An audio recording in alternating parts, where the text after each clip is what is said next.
perkatakan Mazmur 91, bukti kita percaya perlindungan Tuhan hari ini. Mazmur 91. Dalam lindungan Allah. Orang yang duduk dalam lindungan yang maha tinggi dan bermalam dalam naungan yang maha kuasa akan berkata kepada Tuhan, tempat perlindunganku dan kubu pertahananku, Allahku yang kupercayai. Sungguh dialah yang akan melepaskan engkau dari jerat penangkap burung, dari penyakit sampar yang busuk. Dengan kepaknya ia akan menudungi engkau, di bawah sayapnya ia akan berlindung. Kesetiaannya ialah perisai dan pagar tembok. Engkau tak usah takut terhadap kedahsyatan malam, terhadap panah yang terbang di waktu siang, terhadap penyakit sampar yang berjalan di dalam gelap, terhadap penyakit menular yang mengamuk di waktu petang. Walau 1.000 orang rebah di sisimu dan 10.000 di sebelah kananmu, tetapi itu tidak akan menimpamu. Engkau hanya menontonnya dengan matamu sendiri dan melihat pembalasan terhadap orang-orang fasik. Sebab Tuhan ialah tempat perlindunganmu, yang maha tinggi telah kau buat tempat perteduhanmu. Malapetaka tidak akan menimpa kamu, dan tulah tidak akan mendekat kepada kemahmu. Sebab malaikat-malaikatnya akan diperintahkannya kepadamu untuk menjaga engkau di segala jalanmu. Mereka akan menantang engkau di atas tangannya, supaya kakimu jangan teratuk kepada batu. Singa dan ular tedung akan kau langkahi, engkau akan menginjak anak singa dan ular naga. Sungguh hatinya melekat kepadaku, maka aku akan meluputkannya. Aku akan membentenginya sebab ia mengenal namaku. Bila ia berseru kepadaku, aku akan menjawab. Aku akan menyertai dia dalam kesesakan. Aku akan meluputkannya dan memuliakannya. Dengan panjang umur akan kukenyangkan dia, dan akan kuperlihatkan kepadanya keselamatan daripadaku. Amin.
Adik-adik, apa kabarnya hari ini? Pastinya luar biasa ya.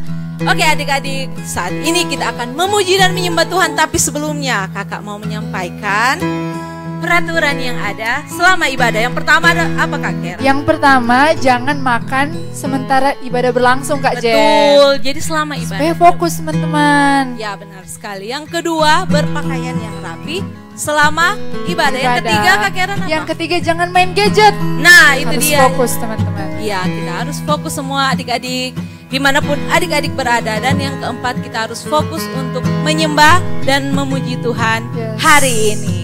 Kita akan berdoa yang dipimpin oleh Kak Karen. Oke, mari kita satu dalam doa. Bapak terima kasih atas kesempatan yang Kau berikan depan kami. Tuhan pada saat ini kami akan memulaikan ibadah kami Tuhan. Engkau berkati setiap kami Tuhan, kakak-kakak yang ada di sini, bahkan adik-adik yang ada di rumah Tuhan. Engkau berkati kami yang akan beribadah Tuhan. Kiranya Tuhan kami boleh ibadah dengan baik dan kami boleh ibadah dengan fokus. Terima kasih banyak Tuhan Yesus, ini doa kami. Haleluya, amin. Amin. Selamat beribadah. Tuhan Yesus memberkati.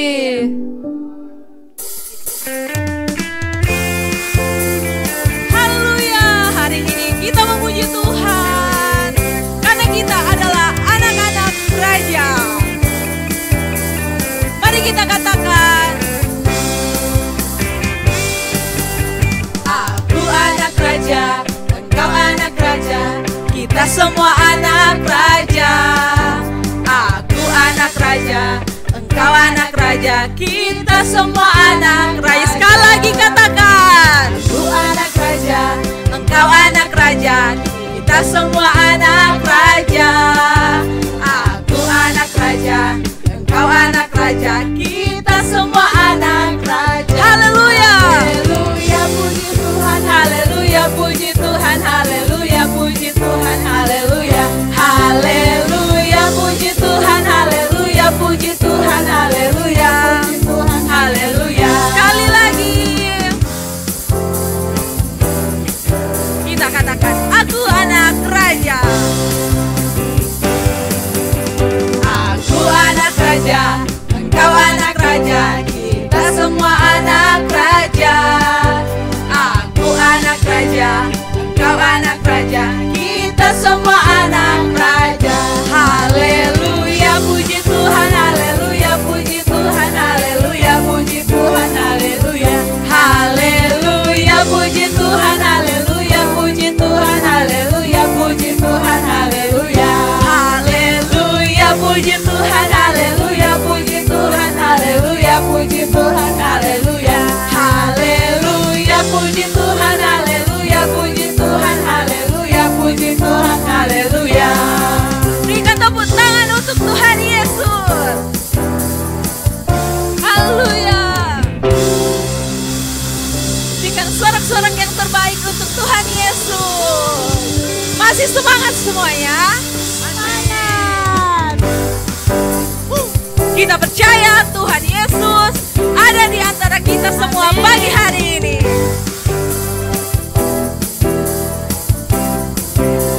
Katakan, Tuhan Allah. Tuhan Allah di tengah kita besar, besar. Dia senangkan dan dirangkan dengan sukacita. Dia mengasihi dan bersuka karena kita. Tuhan Allah di tengah kita besar, besar, besar.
Masih semangat kan adik-adik? Masih dong. Oke, kita lanjut dengan jalan serta Yesus.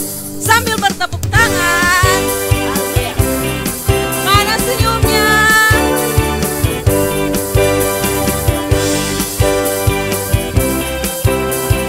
Kita katakan jalan serta Yesus. Jalan serta Yesus. Jalan sertanya setia.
kita sembah Tuhan hari ini adik-adik.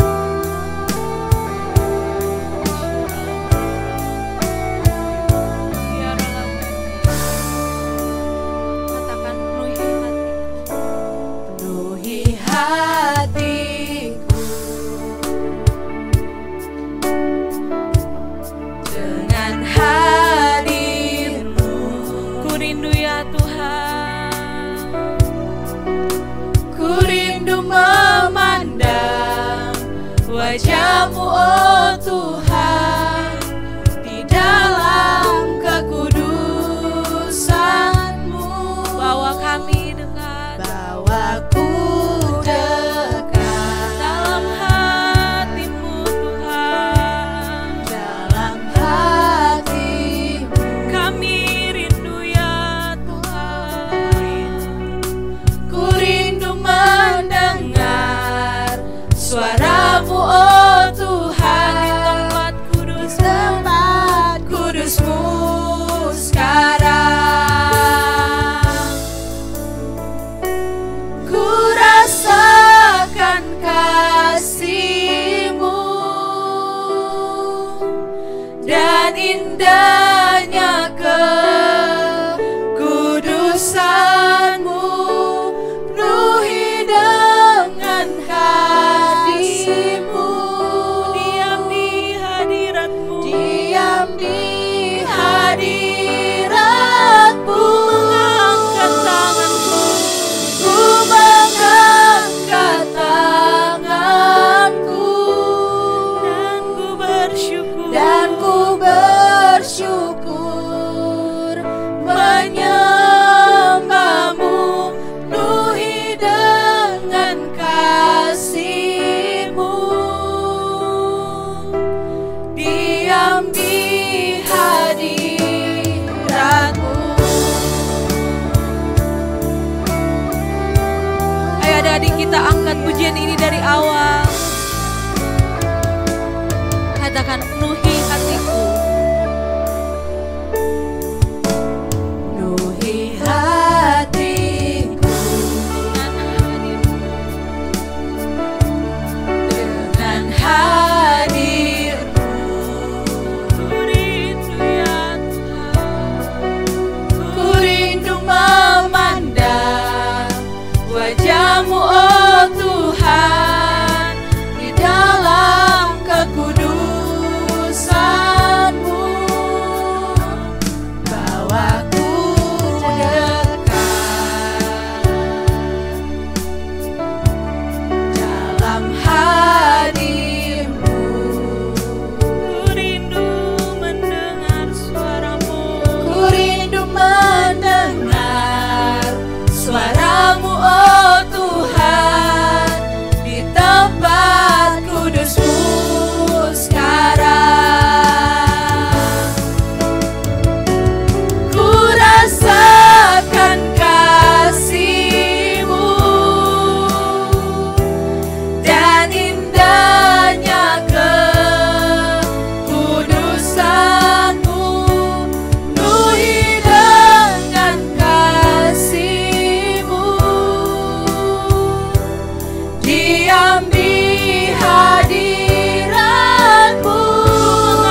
unto the Lord.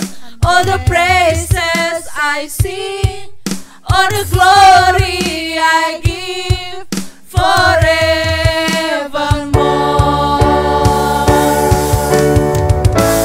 Unto the Lord, all the praises I sing, all the glory I give, for as long as I live. Unto the Lord, all the praises I sing, all the glory I give forevermore. Haleluya. Berikan sorak-sorak untuk Tuhan Yesus. Haleluya.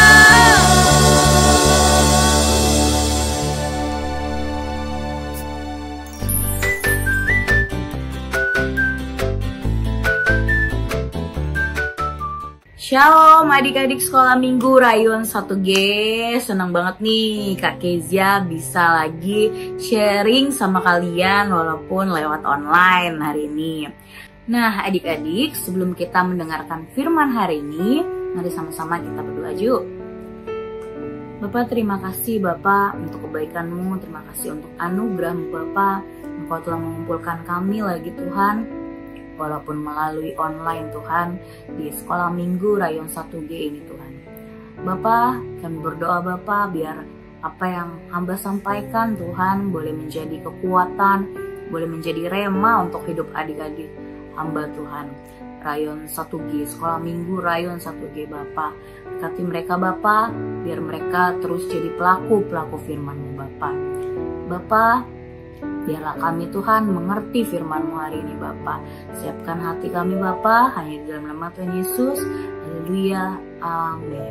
Nah tahun 2023 nih adik-adik semuanya, kita memasuki tahun yang baru. Dan ada visi dari Bapak Gembala kita nih, dari Opa Niko nih, yaitu bangkit dan menjadi pemenang.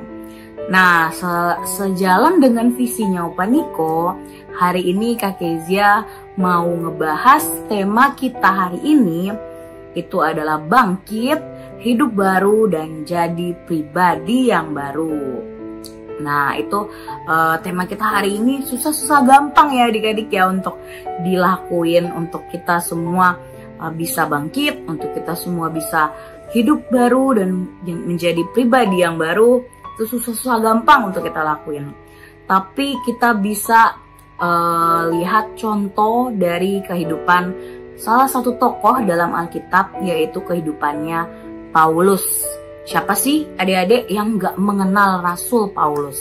Pasti kalian nih dari sekolah minggu masih onsite sampai online juga, kita puterin juga Superbook atau semua media-media pelajaran sekolah minggu pasti pernah ngebahas yang namanya Paulus gitu ya, tokoh Paulus. Hari ini kita mau lihat nih adik-adik kehidupannya Paulus ini. Jadi sebelum menjadi Rasul Paulus, namanya sebelumnya itu adalah Saulus. Kalian udah tahu ya, pastinya udah pada hafal, udah pada wah, apalagi yang jago cerdas cermat, wah pasti udah pada tahu kehidupannya Saulus ini. Nah, kita mau lihat sama-sama, kita buka Alkitab kita di Kisah Para Rasul 9 ayat 1 sampai 19. Kita bisa baca sama-sama ya ayat ini ya, tentang pertobatan Saulus. Yuk kita buka Alkitabnya yuk. Yuk kita baca Alkitabnya sama-sama. Kak Kezia bacain ya, kalian juga baca di rumah masing-masing. Judul perikopnya Saulus bertobat. Sementara itu berkobar-kobar hati Saulus untuk mengancam dan membunuh murid-murid Tuhan. Ia menghadap imam besar dan meminta surat kuasa daripadanya untuk dibawa kepada majelis-majelis Yahudi di Damsyik, supaya jika ia menemukan laki-laki atau perempuan yang mengikuti jalan Tuhan, ia menangkap mereka dan membawa mereka ke Yerusalem. Dalam perjalanannya ke Damsyik, ketika ia sudah dekat kota itu, tiba-tiba cahaya memancar dari langit mengelilingi dia. Ia rebah ke tanah dan mendengarkan olehnya suatu suara yang berkata kepadanya, "Saulus, Saulus, mengapakah engkau menganiaya aku?" Jawab Saulus, "Siapakah engkau, Tuhan?" katanya. "Akulah Yesus yang kau aniaya itu. Tetapi bangunlah dan pergilah ke dalam kota, di sana akan dikatakan kepadamu apa yang harus kau perbuat." Maka termangu-mangulah teman-temannya seperjalanan, karena mereka memang mendengar suara itu, tetapi tidak melihat seorang pun juga di sana. Saulus bangun dan berdiri, lalu membuka matanya, tetapi ia tidak melihat apa-apa. Mereka harus menuntun dia masuk ke Damsyik. 3 hari lamanya ia tidak dapat melihat, dan 3 hari lamanya ia tidak makan dan minum. Di Damsyik ada seorang murid Tuhan bernama Ananias. Firman Tuhan kepadanya dalam suatu penglihatan. "Ananias," jawabnya, "Ini aku, Tuhan." Firman Tuhan berkata, "Mari pergilah ke jalan yang bernama Jalan Lurus, dan carilah di rumah Yudas seorang dari Tarsus yang bernama Saulus. Ia sekarang berdoa." Dan dalam suatu penglihatan, ia melihat bahwa seorang yang bernama Ananias masuk ke dalam dan menumpangkan tangannya ke atasnya, supaya ia dapat melihat lagi. Jawab Ananias, "Tuhan, dari banyak orang telah kudengar tentang orang itu, betapa banyaknya kejahatan yang dilakukannya terhadap orang-orang kudus di Yerusalem. Dan ia datang kemari dengan kuasa penuh dari imam-imam kepala untuk menangkap semua orang yang memanggil namamu. Tetapi firman Tuhan kepadanya, pergilah, sebab orang ini adalah alat pilihan bagiku untuk memberitakan namaku kepada bangsa-bangsa lain, serta raja-raja dan orang-orang Israel. Aku sendiri akan menunjukkan kepadanya betapa banyak penderitaan yang harus ia tanggung oleh karena namaku." Lalu pergilah Ananias ke situ dan masuk ke rumah itu. Ia menumpangkan tangan ke atas Saulus, katanya, "Saulus, saudaraku, Tuhan Yesus yang telah menampakkan diri kepadamu di jalan yang engkau lalui telah menyuruh aku kepadamu supaya engkau dapat melihat lagi dan penuh dengan Roh Kudus." Dan seketika itu juga seolah-olah selaput gugur dari matanya, sehingga ia dapat melihat lagi. Dia bangun lalu dibaptis. Nah, adik-adik, kita sama-sama udah bahas, kita sama-sama udah baca kisah pertobatan Saulus tadi. Luar biasa banget ya adik-adik ya, kisah pertobatannya Bapak Saulus ini yang akhirnya sekarang namanya tuh menjadi Paulus. Inilah contoh bangkit, hidup baru, dan menjadi pribadi yang baru adik-adik. Coba deh adik-adik inget-inget, adik-adik pikir-pikir lagi, flashback lagi. Pernah gak sih kalian itu melakukan dosa? Wah pasti pernah ya, gak ada yang gak pernah lakuin dosa gitu. Mungkin adik-adik berpikir, oh iya ya aku masih sering berbohong, masih sering ngelawan orang tua mungkin, masih nyontek di sekolah, wah itu udah langganan gitu ya mungkin kayak gitu. Atau banyak lagi kesalahan-kesalahan yang kita lakuin di masa lalu gitu ya. Apapun gitu adik-adik udah pernah lakuin di masa lalu gitu. Nah, kisahnya Saulus ini menggambarkan dosa-dosa kita, teman-teman, adik-adik semuanya gitu ya. Karena nggak ada yang nggak pernah berbuat dosa. Coba kita lihat Saulus, wah apa nggak kurang banyak itu dosanya ya, sampai dia mencari orang-orang Israel, mencari orang-orang yang mengikuti Kristus, dan dia memusnahkan orang-orang itu. Apa nggak kurang banyak gitu dosanya ya. Dan mungkin juga kita mikir, oh iya ya, aduh dosaku banyak ya sebelumnya, masa lalu aku begini, dulu aku suka nakal, dulu aku suka berantem sama teman, dulu aku suka bohongin mama, bla bla bla, dan banyak kesalahan-kesalahan yang masih sering kita pikirin dan sering kita ulangin adik-adik gitu ya. Pelajarannya adalah jangan tinggal diam dalam dosa itu adik-adik. Semua orang pernah berbuat dosa, tapi sedikit aja orang yang mau bangkit dari dosanya. Yang lainnya mungkin ya udah tinggal dalam dosa aja, terus aja berkubang dalam dosa. Tapi firman Tuhan hari ini ngajarin kita untuk stop. Kita nggak boleh tinggal dalam kubangan dosa itu. Kita harus bangkit seperti kisahnya Paulus. Kita harus memulai hidup yang baru. Kita harus menjadi pribadi yang baru. Itu adik-adik ya. Artinya kita harus bertobat gitu dari hidup yang lama. Kita harus mencontoh nih. Kita udah melihat nih kisahnya Bapak Paulus, kita contoh kehidupan dia. Coba kalau Paulus ini bertobatnya setengah-setengah gitu ya. Atau tobat kumat kayak yang biasa kita lakuin ya adik-adik ya. Bentar-bentar tobat, bentar-bentar lagi kumat lagi, bentar lagi tobat lagi, kumat lagi. Ya mungkin kehidupannya nggak akan seperti saat ini adik-adik. Kalau kalian bisa lihat ya, kalau kalian baca lagi Alkitab kalian lebih jauh tentang kisahnya Paulus, itu beda banget hidupnya saat jadi Saulus, saat namanya masih Saulus nih, saat masih berbuat dosa gitu ya. Dengan kehidupannya yang udah dipimpin dengan Roh Kudus. Namanya diganti menjadi Paulus, itu tanda pertobatan dia. Dia dipakai, tadi kita baca ayatnya ya, Tuhan mau pakai Saulus ini menjadi alatnya, pilihannya gitu ya. Tuhan gak lihat masa lalu kita, tapi Tuhan mau kita berjalan ke masa depan gitu ya. Tuhan mau pakai orang yang mau benar-benar sungguh-sungguh mengikut dia gitu ya. Sampai ke bangsa-bangsa loh adik-adik. Paulus ini dipakai bukan cuma di kotanya doang, bukan cuma di lingkungannya aja, tapi sampai ke bangsa-bangsa, dipakai sama Tuhan untuk memberitakan Injil.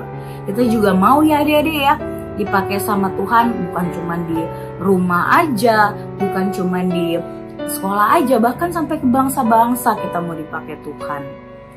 Ya mungkin dari lingkungan sekolah dulu nih, kita jadi contoh buat teman-teman, kita jadi inspirasi buat banyak orang.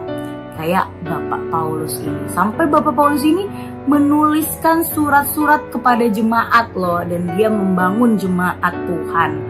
Yang tadinya dia benci banget sama orang-orang pengikut Kristus.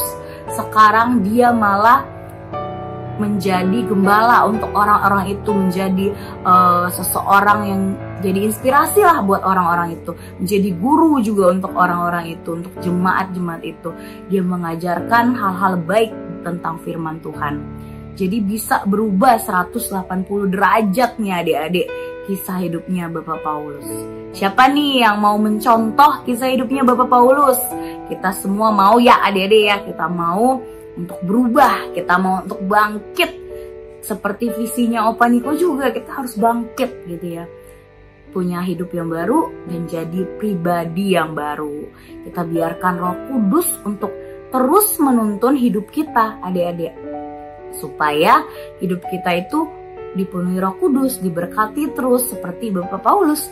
Bahkan bisa membawa banyak jiwa-jiwa kepada Tuhan. Luar biasa ya kisah hidupnya ya adik-adik. Jadi jangan tengok ke belakang, tapi yuk mari kita bangkit. Punya hidup yang baru dan jadi pribadi yang baru. Oke adik-adik, yuk kita akhiri dengan doa sama-sama. Terima kasih Tuhan Yesus, kami sudah mendengarkan sebagian firman-Mu Bapa. Ajar kami Tuhan, biar kami mampu Tuhan bangkit dan menjadi pribadi yang baru Bapa. Dan memiliki hidup yang baru Bapa bersama dengan Engkau Bapa. Kami mau menyerahkan hidup kami Tuhan sepenuhnya dipimpin oleh-Mu Bapa.